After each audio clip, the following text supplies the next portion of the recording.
The feast that we celebrate today is the Feast of Our Lady of Ransom, and that goes back to the year 1696, when Pope Innocent the 12th instituted this feast for the whole church. It had been celebrated in certain places on August 1st, and then he extended this feast to the entire church in order it to be celebrated every year on this date. And the feast was instituted in 1696, but it was to celebrate what occurred in the year 1218, in the 13th century. During that time in Spain, a large part of Spain had been taken over by the Muslims, and there was a terrible slave trade that the Muslims were capturing the Christians and taking them to Africa as slaves.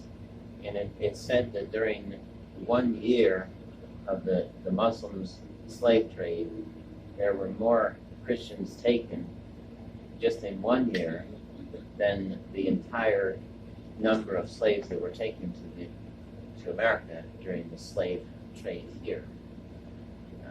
And so it was a terrible thing, and not only were they put into slavery, the Christians, but they were often tortured and placed with the choice that they were ordered to deny their faith, or they were tortured and had terrible sufferings if they didn't deny the faith. And so it was for the Catholics that were in slavery under the Muslims, it was a terrible temptation against the faith, and some lost their faith. Others had much to suffer because they would not give up the faith. And so St. Peter Nolasco was a very holy man and also had some wealth. He was thinking about what could be done to help the Christians. And then one night Our Lady appeared to him and said that she wanted him to start a religious order that would be for the purpose of redeeming, ransoming these captives to save them from the slavery and the danger to their faith. And at the same time, Our Lady appeared on the same night to St. Raymond of Peñafort, who was St. Peter's confessor, and also to James I, the King of Aragon. Our Lady appeared to the three of them on the same night and told them the same thing, that they were to start this religious order. And then when they realized that they all three had the same vision, they began this religious order, which eventually had, that was in 1218. By 1235, it had papal approval, I think, and there was something like, I think, 70,000 captives redeemed. And what the religious order, in addition to the vows, the three usual vows that are taken, poverty, chastity, and obedience by religious, the religious of the Order of Our Lady of Ransom, which is what they called it, took a fourth vow, which was that if necessary, if they didn't have money to redeem the captives, that they would offer themselves. They were bound by vow to offer themselves in exchange for the captive. And so they would raise alms through Europe, use those alms to pay for and buy back slaves, to redeem them, to ransom them.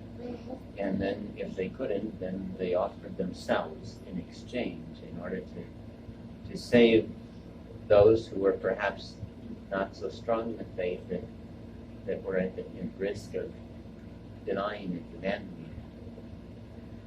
So this was the work that this religious order did in saving the captives, was so great that is why 400 some years later, the Pope extended this feast to the whole world.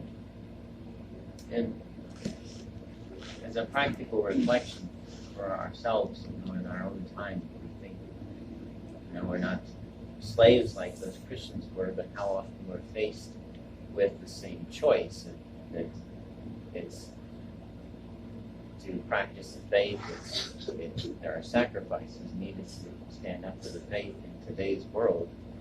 And, we're not threatened generally with, torture and physical sufferings if we don't deny the faith, but we're in other ways, the faith is greatly threatened and endangered by just the social pressure and peer pressure that we're under to go along with the world. And so today's a good day to ask our Blessed Mother that just as she intervened to obtain the redemption of these captives so that their faith would not be in danger, that she also obtained for us the grace, the strength we need to be strong in the faith. And it's interesting that, as far as I know, in the Novus Ordo, this feast was eliminated. It's not celebrated except perhaps in certain places in Spain. And it's typical of the Novus Ordo ecumenism, religious indifferentism, that they don't want to say that the Muslim is a false religion. And so got rid of the feast day, right? So, and also, one last thing I mentioned in my email, if you can remember today to pray for Bishop Gambrinus. I think it's actually been since 1991 he was consecrated a bishop on this feast day. So, it's 31 years as a bishop. So keep him in your prayers on this feast day today. In the name of the Father, and of the Son, and of the Holy Ghost. Amen.